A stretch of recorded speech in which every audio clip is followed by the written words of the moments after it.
وہ نفس ہمارے ساتھ ہے جس نے شیطان کو بھی گمراہ کیا۔ آپ سوچ سکتے ہیں، ہر برے کام میں ہم یہ کہتے ہیں کہ شیطان نے بہکا دیا، شیطان نے بہکا دیا، یہی کہتے ہیں۔ نماز نہیں پڑھے، شیطان ورغلایا، بہکایا، صبح نماز میں نہیں آئے، شیطان سلا دیا۔ مجھے یہ بتاؤ، آدم علیہ السلام کو سجدہ کرنے سے جو شیطان نے انکار کیا، اس کو کس نے منع کیا؟ ساری دنیا کو شیطان بہکاتا ہے تو شیطان کو کون بہکایا؟ تو محدثین فرماتے ہیں یہ نفس امارہ ہے جو ہر ایک کے ساتھ ہے، یہ شیطان کو بھی ہرا سکتا ہے، وہ شیطان کو بھی شکست دیتا ہے، وہ سب کے ساتھ ہے، وہ سب کے ساتھ ہے۔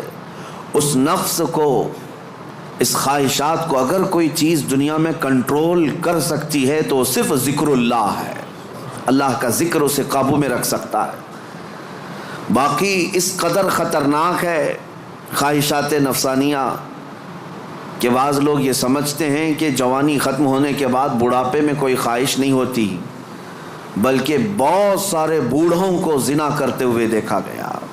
اور میرے آقا صلی اللہ علیہ وسلم فرماتے ہیں روئے زمین کے سب سے بدترین لوگ ہوں گے وہ جن کی طرف قیامت کے دن اللہ نظر بھی نہیں فرمائے گا۔ کچھ لوگوں کے بارے میں حدیث میں ہے قیامت کے دن رب تعالیٰ ان کی طرف نظر بھی نہیں فرمائے گا۔ یہ کون لوگ ہیں جو بڑھاپے میں بھی جا کر گناہ نہ چھوڑ سکے؟ اور وہ کون سے بوڑھے ہیں جو بڑھاپے میں بھی نہیں چھوٹ سکے ان سے گناہ؟ یہ وہی لوگ ہیں جو خواہشات نفسانی کے غلام تھے۔ مولا علی کرم اللہ وجہہ الکریم فرماتے ہیں اللہ نے ہر ایک کے ساتھ نفس بھی دیا، عقل بھی دیا۔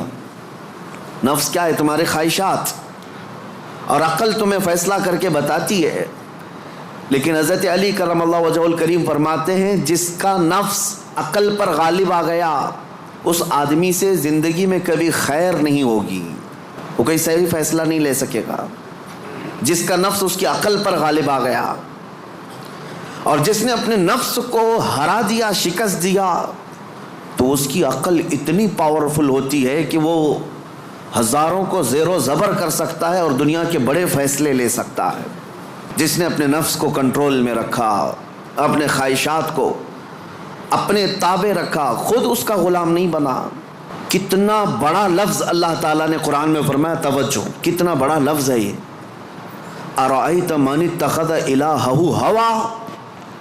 اے محبوب، کیا آپ نے نہیں دیکھا کچھ لوگ ایسے ہیں جنہوں نے اپنی خواہشات کو اپنا خدا بنا لیا، معبود۔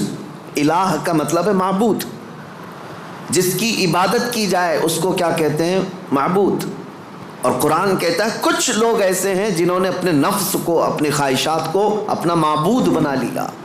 یہ قرآن کی آیت ہے، 2 جگہ آئی ہے۔ اب اتنا بڑا لفظ نفس کے لیے اللہ فرما رہا ہے کہ کئی لوگوں نے اس کو بت بنا لیا، اپنا معبود بنا لیا۔ کیوں؟ اس لیے کہ یہ وہی کرتے ہیں جو ان کا نفس چاہتا ہے، تو گویا کہ اس کی عبادت کر رہے ہیں۔ نفس صبح اٹھا، گناہ کی طرف کھینچا، آپ چل پڑے، گویا کہ اس کی عبادت میں لگے ہوئے ہیں۔ کبھی تو اسے شکست دو، کبھی تو اسے ہراؤ۔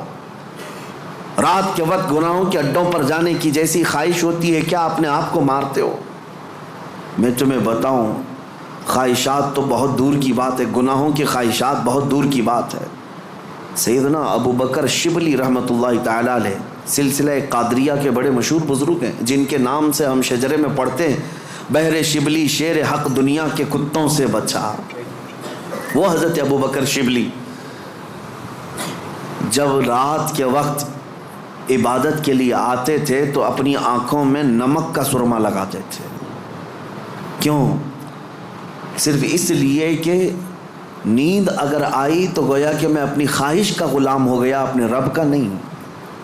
عبادت اس کی ہو رہی ہے اور میں خواہش کے پیچھے چل رہا ہوں، حالانکہ نیند جو ہے یہ فطری چیز ہے، کسی کو کہیں پہ بھی آ جاتی ہے۔ اولیاء کاملین تو اس سے بھی اپنے آپ کو بچاتے تھے کہ وہ آنکھوں میں نمک پھیر لیتے تھے جس سے آنکھوں میں خون نکل آتا تھا۔ لوگ کہتے بھی تھے تو کہتے کہ اگر اللہ کی عبادت کے دوران اونگ آتی ہے، جھپکی آتی ہے، تو ان آنکھوں کی سزا یہی ہے کہ انہیں نمک لگا دیا جائے۔ اور حضرت شاہ مینا رحمۃ اللہ علیہ لکھنؤ میں آرام فرما ہے، حضرت شاہ مینا، ان کا حال تو یہ تھا کہ جب رات کو عبادت کے لیے کھڑے ہوتے تو ایک اونچی دیوار پر وہاں کھڑے ہو کر نماز پڑھتے، ادھر بھی کھائی ہے ادھر بھی کھائی ہے، کھڑے رہتے۔ لوگ کہتے کہ نماز پڑھنے کے لیے اتنی جگہ ہے، اس دیوار پر کیوں جا کر نماز پڑھتے ہیں؟ حضرت شاہ مینا فرماتے تاکہ میں ہمیشہ اللہ کی عبادت میں مصروف رہوں، اگر نیند آئی تو میرا جسم دیوار سے نیچے آ سکتا ہے اور اس جسم کو وہی سزا ملنی چاہیے جو اپنے رب سے غافل ہوتا ہو۔ خواہشات یہ لامتناہی سلسلہ ہے، نہ ختم ہونے والا سلسلہ ہے، کسی بھی خواہش کا کوئی اینڈ نہیں ہے۔ کر کے دیکھ لو، تمہیں اگر دولت کی خواہش پریشان کرتی ہے تو کماؤ کماؤ کماؤ، کہاں تک جاؤ گے؟ کبھی بھی پیٹ نہیں بھر سکتا۔ نبی پاک صلی اللہ علیہ وسلم ارشاد فرماتے ہیں قبر کی مٹی ہی اس کا پیٹ بھر سکتی ہے۔ کسی بھی خواہش کا اینڈ نہیں ہے دنیا میں، جو خواہشات ہیں۔ مال کی خواہش، میں یہ نہیں کہہ رہا کہ کسی کو مال کمانا ہی نہیں چاہیے، ارے میاں زندگی گزارنے کے لیے ہر ایک کو کمانا ہے، ہر ایک کو کمانا ہے، لیکن میں جس چیز کی مذمت کر رہا ہوں غلام بن کر کے پیچھے بھاگنا۔ جیسے فارسی میں کہا گیا ہے خوردن برائے زندگی اس نہ کہ زندگی برائے خوردن، کھانا جو ہے تمہاری زندگی کے لیے ہے، پوری زندگی کھانے کے لیے نہیں ہے۔ فرق دونوں میں سمجھ رہے آپ؟ مال تمہاری زندگی گزارنے کے لیے ضروری ہے، لیکن پوری زندگی مال کے لیے نہیں ہے۔ لیکن خواہشات کبھی ختم نہیں ہوتی۔ شہوت کی خواہشات، نفس جیسے جنسی عمل کے ذریعے سے اپنے جسم کو سکون پہنچانے کی کوشش کرتا ہے، وہ خواہشات بھی کبھی ختم نہیں ہوتی، کبھی ختم نہیں ہوتی۔ اگر اس نے اپنے اس گھوڑے کو، نفس کے گھوڑے کو آزاد چھوڑ دیا تو وہ کہیں پر بھی اس کی خواہشات جا کر رکتی نہیں، نہ وہ ایک عورت پر صبر کر سکتا ہے، نہ 10 عورتوں پر، نہ 100 عورتوں پر۔ اگر اس نے اپنے خواہشات کے اس گھوڑے کی لگام نہیں پکڑی تو کہیں اینڈ نہیں ہے اس کا، کہیں اینڈ نہیں ہے۔ مرنے کے وقت بھی یہ خواہشات اسے گناہ کی طرف لے جا سکتی ہیں۔ یہ شرمگاہ کی خواہشات اور زبان کی جو خواہشات ہیں، چٹکارا جس کو کہتے ہیں، لذت، اس کا بھی کوئی اینڈ نہیں۔ میں نے ایک ایسے صاحب کو بھی دیکھا، ان کے بیٹے میرے ساتھی تھے، وہ تو مذاق میں کہتے تھے کہ ان کے باپ ICU میں تھے، جس دن ان کا انتقال ہونا تھا اس دن بھی وہ بریانی منگوا رہے تھے ICU میں۔ تو یہ تو ایک نارمل سی بات تھی، ہنس کر کے وہ کہہ رہے تھے، لیکن وجہ یہ تھی کہ وہ ایڈکٹ تھے بریانی کے، کھانے کے، گوشت کے۔ تو ایک لمٹ ہوتی ہے کسی آدمی کی، لیکن اگر اس نے خواہشات کو آزاد چھوڑا تو وہ کہیں پر بھی جا کر نہیں رک سکتا، نہ ICU، نہ آپریشن، نہ کوئی چیز، اسے کوئی چیز نہیں روک سکتی سوائے موت کے۔ موت آنے تک وہ اپنی خواہشات میں ڈوبا رہے گا، ڈوبا رہے گا۔ خواہشات ایک سمندر ہے، وہ ختم نہیں ہوتا کبھی۔ اسی لیے میرے عزیزو، جتنا کم ہو سکے سمیٹ لو اپنے آپ کو۔ دنیا تمہیں ہاتھ پاؤں مارنے سے کتنی مل سکتی ہے مجھے بتاؤ۔ تم زیادہ سے زیادہ کس قدر اپنے آپ کو دنیا میں خوش رکھ سکتے ہو ان خواہشات کو پورا کر کے؟ کبھی نہیں۔ گناہوں میں یہ تمہیں ایسا برباد کر کے رکھیں گی خواہشات کہ تمہارے جسم مفلوج ہو جائیں گے، ایک دن موت کا وقت آئے گا، سارے درد تمہارے نکل رہے ہوں گے، دنیا سے جا رہے ہوں گے، لیکن ہزاروں داغ چھوڑ کر جا رہے ہوں گے زمین پر، اور اسی زمین میں دفن ہونا ہے۔ اس لیے اللہ نے قرآن میں فرمایا اپنے رسول سے، اے محبوب کیا آپ نے نہیں دیکھا کچھ لوگ وہ ہیں جو اپنے خواہشات کو اپنا معبود بنا لیا ہے، اپنا خدا بنا لیا ہے، اس کی پیروی کرتے ہیں۔ اب کرنا کیا چاہیے؟ ان خواہشات کا قتل جتنا ہو سکے اس کے خلاف جانا ہوگا۔ ظاہر سی بات ہے، یہ رات کے وقت ذکر کی طبیعت کس کی چاہتی ہے؟ وہ لوگ جن پر اللہ فضل فرمائے، ورنہ اکثر کا جسم آرام چاہتا ہے۔ دنیا کی طرف جسم کھینچتا ہے، لیکن تم نے اس کو ٹھکرایا اور اللہ کے ذکر کو اپنایا، یہ آپ نے اپنے خواہشات کے خلاف کیا ہے۔ اس کے اجر میں کیا ہے؟ سیدھے قرآن کہتا ہے جنت اس کا ٹھکانہ ہے، جنت اس کا ٹھکانہ ہے۔ حضور پاک صلی اللہ تعالیٰ علیہ وسلم فرماتے ہیں، جانتے ہو اپنے صحابہ سے اللہ کو سب سے زیادہ پسندیدہ چیزیں کیا ہیں؟ اللہ سب سے زیادہ کیا چیز پسند کرتا ہے بندوں میں؟ اس میں حدیث پاک میں ہے ننگوں کو کپڑا پہنانا، بھوکوں کو کھانا کھلانا، یہ اللہ کو بہت پسند ہے۔ لیکن ایک اور چیز ہے، رب تعالیٰ فرماتا ہے جب دنیا سو رہی ہو اور تم کھڑے ہو جاؤ اللہ کی بارگاہ میں، یہ اس کو اتنا پسند ہے رب تبارک و تعالیٰ کو، سارے عمل میں ساری اداؤں میں اسے پسند ہے۔ کیوں؟ خالص بندہ رب کے لیے کھڑا ہوا ہے ساری خواہشات کو چھوڑ کر کے۔ اب آؤ، جن لوگوں نے خواہشات کی پیروی کی ان کی ایک چھوٹی چند مثالیں میں آپ کے سامنے رکھتا ہوں۔ ایسی ہلاکت کہ سب کچھ ختم ہو جاتا ہے۔ میرے عزیزو، سلطان الاولیاء سیدنا غوث اعظم جیلانی بغدادی رضی اللہ تعالیٰ عنہ ارشاد فرماتے ہیں، جس شخص کو اپنی خواہشات پر قابو نہیں، اس کا نفس اسے کفر تک لے جا سکتا ہے، اس کا نفس اسے شرک تک لے جا سکتا ہے اور اسے کافر بنا کر دنیا سے لے جائے گا۔ ایسے حالات بھی ہم نے دیکھے، خواہشات نے انسان کو کافر بھی بنا دیا، کبھی مال کی خواہش، کبھی عورت کی خواہش، کبھی کسی اور چیز کی خواہش۔ اللہ اکبر، وہ صحابہ کیسے تھے جنہوں نے اپنی ساری خواہشات کو میرے مصطفیٰ کی مرضی پر قربان کر دیا تھا۔ میں نے نفس کے متعلق جو باتیں ذکر کی، یقیناً نفس نے بہتوں کو اندھا کر دیا، بہتوں کو برباد کیا، بہتوں کو گمراہ کیا، کئی کو کافر کیا۔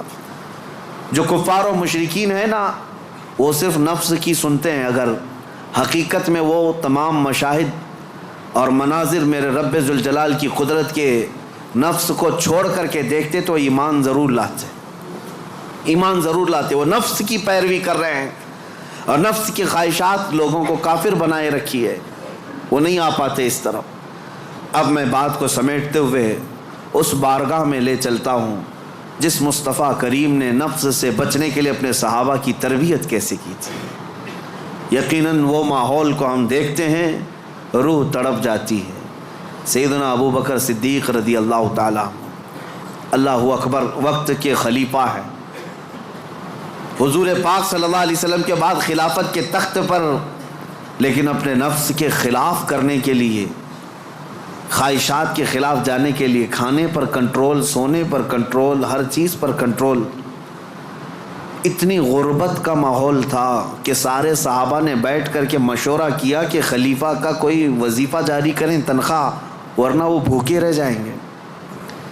تو بیت المال سے ان کا وظیفہ جاری کیا گیا۔ اتنا تھا وظیفہ کہ اس سے ان کا صرف مہینے بھر کا گھر چلتا تھا، باقی کچھ بھی نہیں آتا تھا۔ ایک دن ان کی بیوی نے کہا کہ خلافت کے کاموں سے تھک جاتے ہو، کبھی گھی روٹی بھی تو کھا لیا کرو، کبھی گھی کھا لو، کبھی روٹی کھا لو، شہد کھا لو۔ حضرت ابوبکر صدیق نے کیا کہا جانتے ہیں؟ اتنے پیسے کہاں ہیں کہ گھی اور شہد خرید سکوں؟ کون؟ خلیفۃ المسلمین۔ تو ان کی بیوی کہتی ہیں آپ مت گھبرائیں، میرے پاس ہے، میں دیتی ہوں، جائیے آپ گھی اور شہد خرید لائیے۔ کہا تمہارے پاس ہیں، لاؤ۔ بیوی لے آئی، ایک پوٹلی میں پیسے جمع تھے، کہا یہ لیجیے، آپ بازار جائیے، گھی اور شہد خرید لائیے۔ حضرت ابوبکر صدیق نے پوچھا اتنے پیسے تیرے پاس کہاں سے آئے؟ تو ان کی اہلیہ نے کہا جو ماہانہ وظیفہ آپ کا آتا ہے، تنخواہ آتی ہے، مہینہ بھر کا خرچہ چلاتی ہوں، تھوڑا تھوڑا بچا کر کے رکھتی ہوں کہ برے وقت میں کام آ جائے۔ حضرت ابوبکر صدیق نے وہ پوری پوٹلی اٹھائی اور لے جا کر کے بیت المال میں جمع کیا اور کہا یہ میری ضرورت سے زیادہ آتا ہے، اسی لیے میرے گھر میں بچ جا رہا ہے، آج سے میرا وظیفہ کم کر دو۔ خواہشات کے خلاف کھڑے ہونے والوں میں پوری دنیا میں اگر کوئی مثال ہے تو صرف رسول اللہ کے صحابہ کی مثال ہے، صرف رسول اللہ کے صحابہ۔ ایک حضرت نعمان بن مقرن ہے، ایک بادشاہ کے دربار میں گئے، حضور کی طرف سے سفیر بن کر کے گئے تھے، قاصد۔ تو بادشاہ کو جب پتہ چلا شاہ عرب مصطفیٰ کریم صلی اللہ علیہ وسلم کا ایک قاصد آ رہا ہے، اس نے سونے کی کرسی لگا دی اور ریشم کا قالین بچھایا میرے عزیز و صحابہ، حضور کے ساتھ ہوتے تو وفاداری، حضور اگر دور ہوتے تو بھی وفاداری۔ اس مجمع میں گئے جہاں پورے کے پورے اغیار ہیں، کوئی مسلمان نہیں تھا، تو اپنی تلوار سے وہ قالین پھاڑتے ہوئے چلے گئے، ہٹا دیا، اور کرسی جو سونے کی تھی اس کو پاؤں سے مار کر گرا دیا، کہا میرے لیے عام سی کرسی لاؤ۔ تو بادشاہ کہنے لگا اب تک میں نے اتنا شاندار رسپیکٹ استقبال کسی کا نہیں کیا جتنا ان کا کیا، کتنا غرور ہے تمہیں، کتنا تکبر ہے۔ حضرت نعمان نے کہا غرور و تکبر ہم میں نہیں تم میں ہے، غرور و تکبر کی وجہ سے نہیں۔ میرے مصطفیٰ کریم صلی اللہ علیہ وسلم نے فرمایا ریشم کا استعمال مرد کے لیے حرام ہے، سونے کا استعمال مرد کے لیے حرام ہے، اور جو میرے مصطفیٰ نے حرام فرمایا پوری دنیا میرے پاس لا کر رکھو، میں ٹوکر ماروں گا۔ یہ ہے خواہشات کے خلاف کھڑا ہونا، ورنہ ہوتا کیا ہے، دنیا نہیں دیکھ رہی، ہمارا ماحول نہیں ہے، چلو کمپرومائز کر لو، آج یہاں مل رہا ہے۔ کچھ لوگ تو یہی سوچ کر کے ایسی محفلوں میں جا کر بیٹھتے ہیں جن محفلوں میں بیٹھنا ایک غلام رسول کو کبھی زیب نہیں دیتا۔ شرابیوں کی محفل میں بیٹھ گئے، کبابیوں کی محفل میں بیٹھ گئے، تمہارا کام نہ اصلاح کا ہے نہ تبلیغ کا ہے، پھر بھی جا کر کے ایسوں کے درمیان بیٹھ گئے، کیوں؟ کوئی دیکھ تھوڑی نہ رہا ہے، کوئی دیکھ تھوڑی نہ رہا ہے۔ اور کبھی کچھ کفار و مشرکین کے بیچوں بیچ بیٹھ گئے گپیں لگاتے ہوئے، اور پھر یہ سوچتے ہیں کوئی دیکھ تھوڑی نہ رہا ہے، بیٹھا تو بیٹھا لیکن ان کی حرکتیں بھی کرنے لگ گئے۔ ایک صاحب، اور ویسے تو بہت سارے ہیں، خواہشات ان کو کہاں تک لے جاتی ہے، خاص طور پر نیتا گیری کرنے کے وقت سب بھول جاتے ہیں دین کیا ہے، اسلام کیا ہے، میرے مصطفیٰ کی تعلیمات کیا ہیں۔ چند لوگوں کو راضی کرنے کے لیے اور ایک کرسی کی خواہش کے لیے کسی بھی مورتی کے سامنے ناریل بھی چڑھا دیں گے، ککم بھی لگا دیں گے، سب کر لیں گے، اور پھر وہ یہ سوچتے ہیں تھوڑا سا کر لینے سے کیا ہوگا۔ وہ رسول اللہ کے صحابہ بادشاہوں کے دربار میں کھڑے ہو کر کے بھی کمپرومائز نہیں کرتے تھے، تو محلے گلی کوچے کی کرسیوں کے لیے دین بیچ جاتے ہیں۔ یہ خواہشات پر کنٹرول نہ ہو تو آدمی ہر چیز کا غلام ہے، ہر چیز کا غلام ہے، نیند کا غلام، مال کا غلام، عورت کا غلام، معاشرے کا غلام۔ یہ ساری حرکتیں جو آج نوجوان کرتے ہیں غلام ہیں، یہ غلام ہے۔ بہت سارے کام اس لیے کرتے ہیں کہ نہیں لوگ کیا بولیں گے، تم لوگوں کے غلام ہو، لوگوں کی خواہشات کے مطابق جینا چاہتے ہو، اس لیے تو بہت ساری چیزیں تمہارے آڑے آ جاتی ہیں۔ میں داڑھی رکھ لوں گا لوگ کیا بولیں گے، ٹوپی پہنوں گا لوگ کیا بولیں گے، میں علماء کے ساتھ بیٹھوں گا لوگ کیا بولیں گے، لوگ کیا بولیں گے۔ تم لوگوں کے لیے جی رہے ہو، غلام ہو۔ کئی ایسے ہیں جن کی غلامی کبھی ختم نہیں ہوتی، تم اللہ اس کے رسول کے لیے جیو، ان خواہشات سے باہر نکل آؤ، ان خواہشات سے باہر نکل آؤ۔ عزیزان گرامی وقار، ان خواہشات کو ختم کرنے کے لیے اگر کوئی سب سے پاورفل علاج ہے تو وہی میں نے کہا اللہ کا ذکر ہے۔ اللہ کا ذکر، قرآن کہتا الا بذکر اللہ تطمئن القلوب، آگاہ ہو جاؤ اللہ کے ذکر سے دلوں کو سکون ملتا ہے۔ یہ میرا رب قرآن میں فرماتا ہے، اللہ کے ذکر سے دلوں کو سکون ملتا ہے۔ عزیزان گرامی وقار، زیادہ دنوں تک اپنے دل کو آوارہ مت رکھو، اپنے جسم کو آوارہ مت رکھو، مسجدوں میں آ جایا کرو۔ جمعہ میں بھی اس وقت تم پہنچتے ہو جب رکعت باندھ رہے ہوتے امام، تھوڑی دیر پہلے آ جایا کرو مسجدوں میں۔ خطبہ عربی میں سنتے ہیں تو دل پر وہ بات لگتی جاتی ہے، اگرچہ تمہیں سمجھ میں نہیں آتی لیکن میل دھلتا جاتا ہے۔ جمعہ میں بھی تاخیر سے آتے ہو اور پھر سلام پھیرنے کے بعد بھاگ جاتے ہو، تھوڑی دیر کھڑے ہو جاؤ، میرے مصطفیٰ کی بارگاہ میں سلام تو پیش کر لو۔ جب کھڑے ہو جاؤ گے سلام کے لیے، یقیناً رسول اللہ تمہیں تمہارے باپ کے نام سے پہچانتے ہیں۔ تمہاری طرف سے سلام آ رہا ہے تو کیا میرے مصطفیٰ جواب نہیں دیں گے؟ ادھر سے اگر جواب آیا تمہارے سلام کا تو یقیناً تمہارے دل کی صفائی ہے اس میں۔ ان محفلوں سے کب تک تم بھاگتے رہو گے؟ مسجدوں میں کبھی وقت سے پہلے آ جاؤ۔ حضور پاک صلی اللہ علیہ وسلم نے ایک چیز بیان فرمائی، وہ میں آپ کے سامنے رکھتا ہوں۔ منافق اور مومن کی پہچاننے کا طریقہ کیا ہے؟ حضور فرماتے ہیں منافق مسجد میں سب سے لیٹ آتا ہے اور سب سے جلدی بھاگتا ہے۔ مسجد میں سب سے تاخیر سے آتا ہے اور سب سے جلدی بھاگ جاتا ہے. اسی لیے مجھے ڈر لگتا ہے. آپ کو بھی خوف ہونا چاہیے کہ منافقوں کی فہرست میں ہمارا نام نہ آ جائے. دیکھتے رہتے ہیں ابھی ٹائم ہے, لاسٹ مومنٹ پر پہنچیں گے اور پھر ادھر ختم ہوتے ہی سب سے پہلے بھاگیں گے. حدیث پاک میں ہے منافق کی علامت ہے. اور پھر دوسری علامت منافق کی کیا ہے؟ حضور فرماتے ہیں بازار میں بہت جلدی جاتا ہے اور بہت دیر کے بعد بازار سے نکلتا ہے. کافی دیر تک شاپنگ مال میں وقت گزارے گا, اس کا دل لگتا ہے وہاں پر, مارکیٹ میں شاپنگ مال میں گھومتا رہے گا, بہت جلدی مارکیٹ میں جائے گا اور بہت دیر سے نکلے گا. میرے عزیزو, یہ منافق کی پہچان اور دل کالا ہونے کی علامت. اور مومن کی پہچان میرے آقا فرماتے ہیں مسجد میں جلدی آتا ہے اور دیر سے جاتا ہے.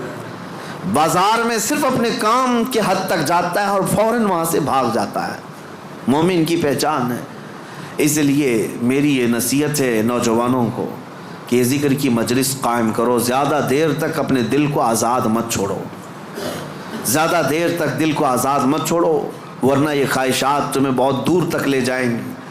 دل بوجھل ہو جائے گا, دل سخت ہو جائے گا, دل کالا ہو جائے گا. دیکھنا زمانہ ہو گیا آنکھیں روتی نہیں آج اللہ کی یاد میں, رب تبارک و تعالیٰ کی یاد میں روتے ہو کبھی؟ دل سخت ہو گیا ہے. حضور پاک صلی اللہ علیہ وسلم کی جدائی اور ان کی دوری کبھی تمہیں رلاتی ہے؟ موت آنے والی ہے, کیا وہ قبر کی سختیاں اور اس کی تنہائیاں تمہیں کبھی رلاتی ہیں؟ سوچ کے روتے ہو کہ کیا ہوگا میری قبر میں جب مجھے ٹائٹ باندھ کر کے لوگ چھوڑ کر چلے جائیں گے؟ کیا ہوگا میرے ساتھ جب اوپر نظریں اٹھاؤں گا تو تختیاں بند نظر آئیں گی, گھٹن محسوس ہوگی قبر میں؟ کیا ہوگا؟ اس یاد سے کبھی آنکھیں روتی ہیں؟ یہ کیوں نہیں رو رہی؟ بہت دن تک تم نے دل کو آزاد چھوڑ دیا, بہت دنوں تک خواہشات کے پیچھے چلتے رہے. گھنٹوں تم موبائل میں بیٹھے رہے, گھنٹوں تم ٹیلی ویژن کے سامنے بیٹھے رہے, گھنٹوں تم میچ میں میدان میں گھومتے رہے, گھنٹوں شاپنگ بھی کرتے رہے, گھنٹوں لوگوں کے ساتھ گپیں بھی لگاتے رہے, لیکن اپنے رب کے حضور نہ کبھی بات کرنے کی فرصت ملی, نہ اس سے دعا کرنے کی فرصت ملی. تمہیں پتہ ہے دنیا والے مانگنے سے ناراض ہوتے ہیں, اور حدیث پاک میں ہے اگر بندہ مسجد میں آیا اور اللہ کی بارگاہ میں دعا نہ کر کے گیا, اللہ اس سے ناراض ہوتا ہے کہ مجھ سے مانگتا تک نہیں اب یہ بندہ, تمہارا مانگنا اسے پسند ہے پھر بھی تم مسجد میں نہیں ہو.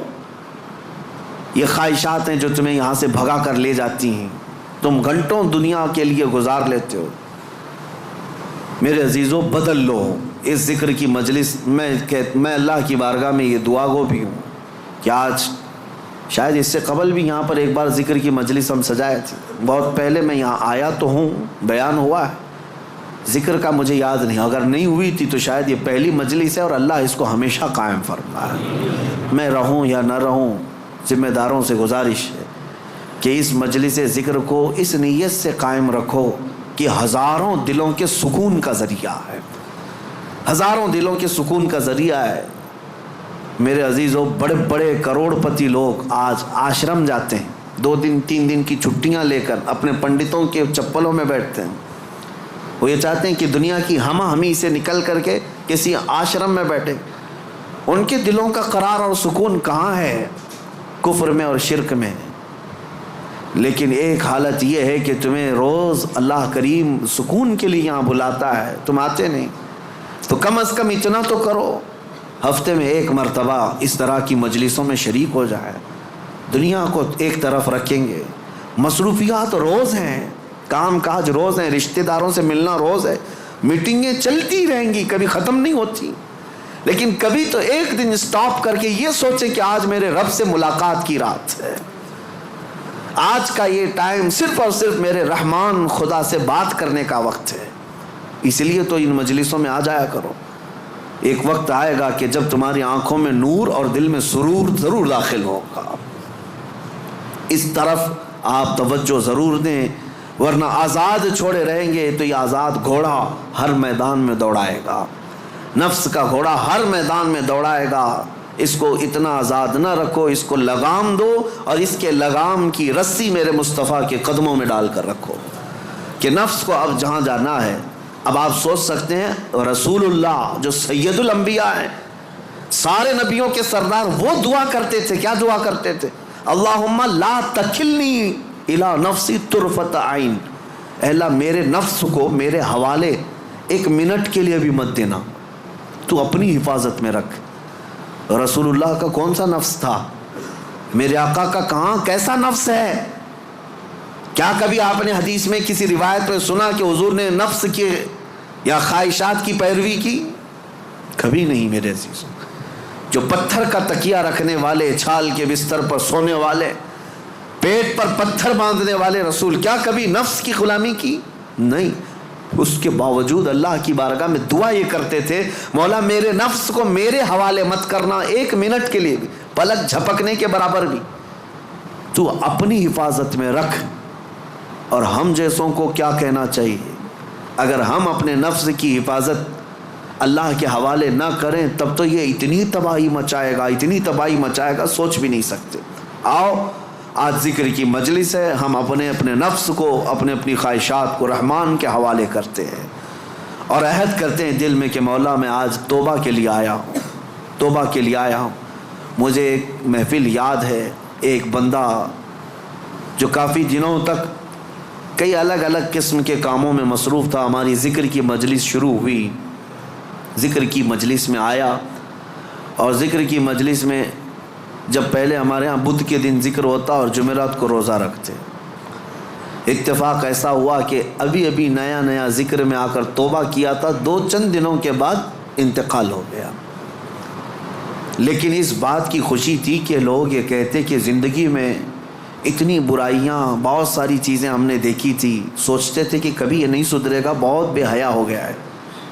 لیکن یہ کس کو معلوم تھا کہ اس کی موت کو ابھی 4 دن بچے ہیں، اس سے پہلے وہ ذکر کی مجلس میں آیا ہے اور توبہ کر کے اب رب تعالیٰ کے حضور جانا چاہتا ہے۔ یہ میرے مولا کا کتنا بڑا احسان ہے، اور ہم میں سے کسی کو نہیں معلوم ہماری زندگی کی آخری شام کب آنے والی ہے۔ ہم میں سے کسی کو نہیں معلوم کہ کل کا سورج ہمیں دیکھنا بھی ہے یا نہیں ہے۔ کاش رب تبارک و تعالی ہم غلاموں کے ساتھ بھی یہ احسان کرے کہ جب موت قریب آنے والی ہو وہ اپنی مجلس ذکر کا ہمیں مشتاق بناتے اور ذکر زبانوں پر جاری رہے اور روح ہماری نکلتی رہے۔ جس کی دی ہوئی روح تھی اسی کا نام لیتے ہوئے اسی کے دربار میں جائیں تو میرے عزیزو زندگی وصول ہو گئی، زندگی وصول ہو گئی۔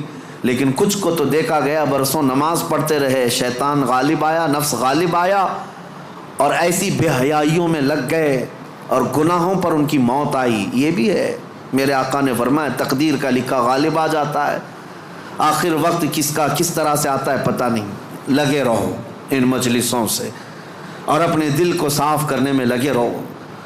نبی پاک صلی اللہ علیہ وسلم کی بارگاہ میں عریضہ پیش کرتا ہوں، یا رسول اللہ تو جو چاہے تو میل میرے دل کے دھلے، حبیبی آقائی مولائی ملجائی، تو جو چاہے تو میل میرے دل کے دھلے، کہ خدا دل نہیں کرتا کبھی میلا تیرا، ایک میں کیا میرے عصیاں کی حقیقت کتنی، مجھ سے 100 لاکھ کو کافی ہے اشارہ تیرا، ایک بار وہ مصطفیٰ اشارہ کر دیں میرے ایک کے گناہ کتنے ہوں گے، لاکھوں لوگوں کے گناہوں کو اللہ تعالیٰ معاف فرمائے گا۔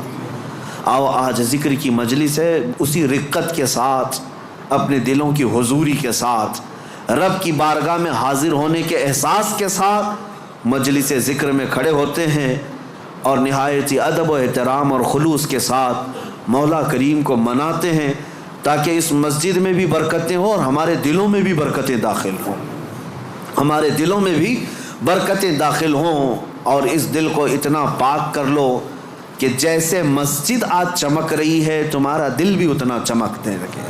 کیونکہ مولانا فرماتے ہیں، مولانا روم مثنوی شریف میں فرماتے ہیں کعبہ